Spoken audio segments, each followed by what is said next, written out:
Hello बच्चों, स्वागत है मेरे नए वीडियो में। और आज के इस वीडियो में हम लोग क्लास 10 साइंस का लेसन नंबर 2 जिसका नाम है अम्ल, क्षारक और लवण के बारे में पढ़ेंगे। आज हम लोग इसके एक नए टॉपिक के बारे में पढ़ेंगे और नया टॉपिक जो है हमारा आज का वो है लवण। लवण के बारे में पढ़ना है। हम लोगों ने अम्ल और क्षार के बारे में पढ़ा, पीएच मान निकालना सीखा, पीएच मान का हमारे जीवन में क्या महत्व है ये हमने भी देखा। अब हम लोग लवण के बारे में पढ़ेंगे, ठीक है। तो हमने आपको ये बताया था कि जो अम्ल होते हैं उनका पीएच मान 7 से कम होता है, जो क्षार होते हैं उनका पीएच मान 7 से अधिक होता है, और जो लवण होता है उसका पीएच मान 7 होता है। लवण जो होते हैं मूल रूप से उदासीन होते हैं, तो उनका पीएच मान 7 होता है। असल में लवण है क्या? तो देखिए, लवण क्या है? लवण एक आयनिक यौगिक है जो दो आयनों से मिलकर बना होता है, एक धन आयन और दूसरा ऋण आयन। लवण जो है वह एक आयनिक यौगिक है जो दो विपरीत आयनों से मिलकर के बना होता है। विपरीत आयन का मतलब एक धन आयन से और एक ऋण आयन से, दो विपरीत आयनों से मिलकर के बना होता है।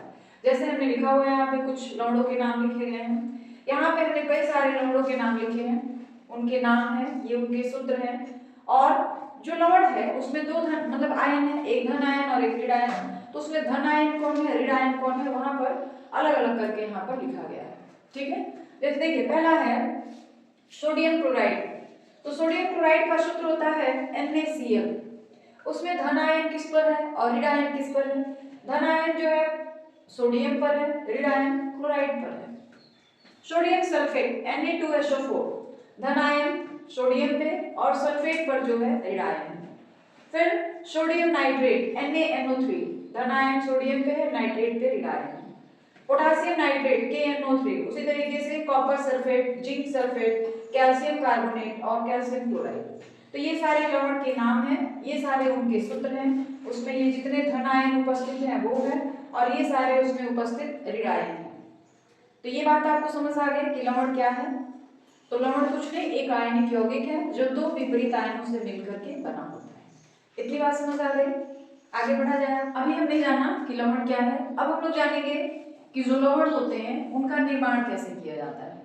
कई सारी ऐसी अभिक्रियाएं हैं जिनमें अभिक्रिया के बाद किसी न किसी लवण का निर्माण होता है। तो वो कौन कौन सी अभिक्रियाएं हैं जिनके होने के बाद लवण का निर्माण होता है, उन अभिक्रियाओं के बारे में हम लोग जानेंगे। तो पहला है, हेडिंग है हमारा लवणों के निर्माण। पहला है अम्ल और क्षारक के बीच अभिक्रिया द्वारा। जब कोई अम्ल और कोई क्षारक आपस में अभिक्रिया करते हैं तब लवण और जल का निर्माण होता है, और इस अभिक्रिया को हम लोग उदासीनीकरण अभिक्रिया कहते हैं। जैसे देखिए, अम्ल प्लस क्षार इज इक्वल टू लवण और जल। कोई भी अम्ल आप यहाँ पे ले सकते हैं, H2SO4 ले सकते हैं, हमने HCl लिया हुआ है, HCl जो कि एक अम्ल है, क्षार है ये NaOH, और जब दोनों आपस में अभिक्रिया करते हैं तो लवण और जल बनता है, ठीक है। दूसरा है किसी अम्ल की धातु के साथ अभिक्रिया द्वारा, मतलब दूसरी भी एक अभिक्रिया है जिसके द्वारा हम लोग किसी न किसी अम्ल का निर्माण कर सकते हैं। वो क्या है? जब कोई अधिक अभिक्रियाशील धातु किसी अम्ल के साथ अभिक्रिया करता है तो लवण बनता है और हाइड्रोजन गैस बाहर निकलता है। तो लिख लेते हैं इसको, जब कोई अधिक अभिक्रियाशील धातु, अधिक अभिक्रियाशील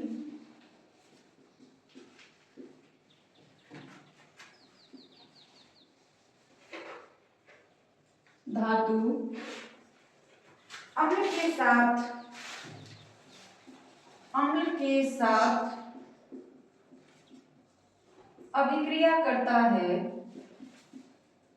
अभिक्रिया करता है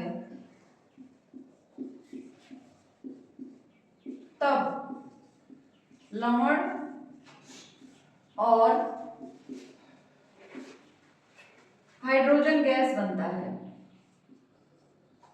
हाइड्रोजन गैस बनता है।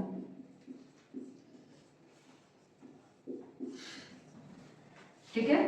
तो कोई अधिक अभिक्रियाशील धातु जब किसी अम्ल के साथ अभिक्रिया करता है तब जाकर के हाइड्रोजन गैस बनता है। अब हम लोग एक अभिक्रिया से लिखेंगे इसमें, जैसे अम्ल किसके साथ अभिक्रिया करेगा? किसी धातु के साथ, तो क्या बनेगा?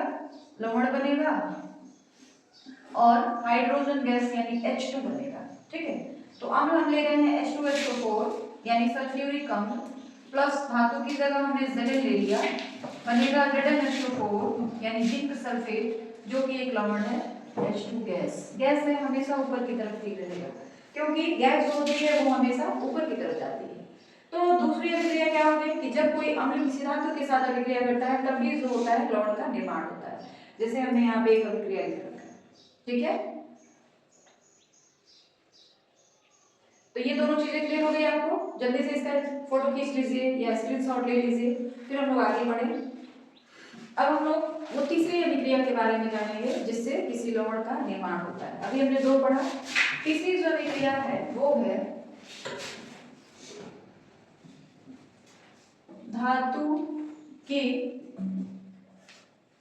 ऑक्साइड, धातु के ऑक्साइड और अम्ल के बीच अभिक्रिया द्वारा, मतलब ये कि किसी धातु का ऑक्साइड और अम्ल आपस में अभिक्रिया करते हैं तब लवण बनता है और साथ में जो होता है जल भी बनता है। ठीक है, तो इस अभिक्रिया के द्वारा भी किसी न किसी लवण का निर्माण किया जा सकता है। जैसे जब कोई धातु का ऑक्साइड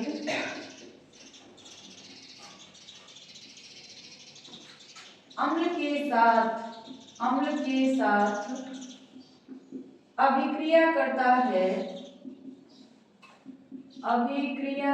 है तब लवण और जल बनता है। जैसे देखिए, धातु का ऑक्साइड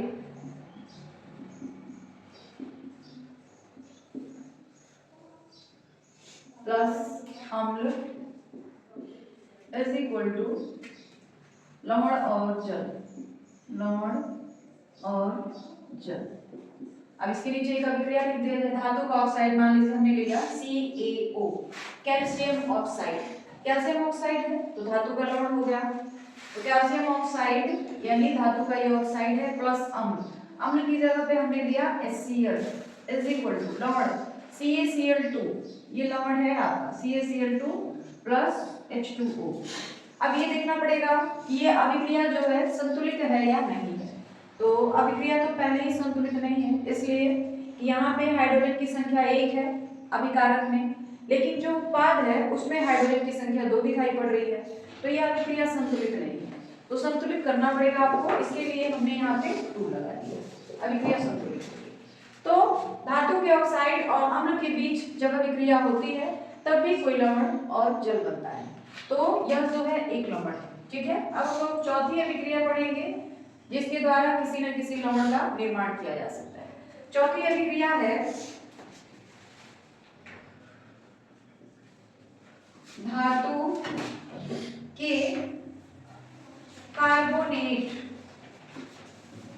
के कार्बोनेट और अम्ल के बीच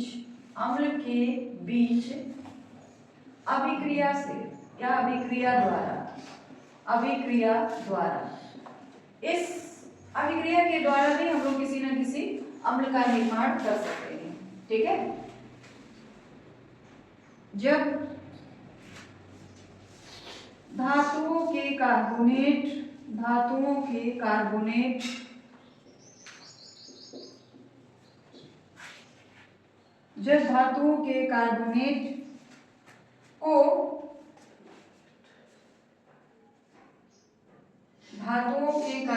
को अम्ल के साथ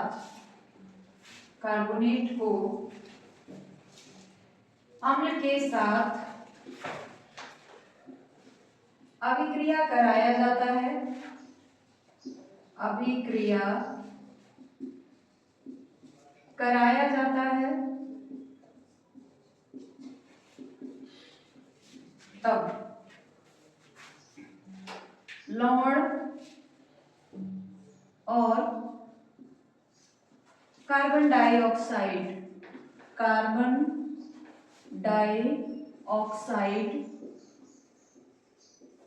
का निर्माण होता है, का निर्माण होता है।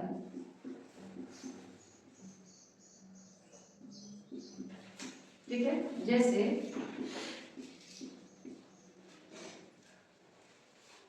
जैसे में ZnCO3 zinc carbonate plus H2SO4 यानी सल्फ्यूरिक अम्ल gives out ZnSO4 plus CO2 plus H2O। ये है, तो यह जो है धातु का कार्बोनेट है, धातु का कार्बोनेट, और यह जो है अम्ल है, यह जो है लवण है, यह जो है कार्बन डाइऑक्साइड है, और यह जो है जल। तो जब कोई धातु का कार्बोनेट किसी अम्ल के साथ अभिक्रिया करता है तब भी जो होता है लवण, कार्बन डाइऑक्साइड और जल का निर्माण होता है। तो इस अभिक्रिया से भी हम लोग किसी न किसी लवण का निर्माण कर सकते हैं।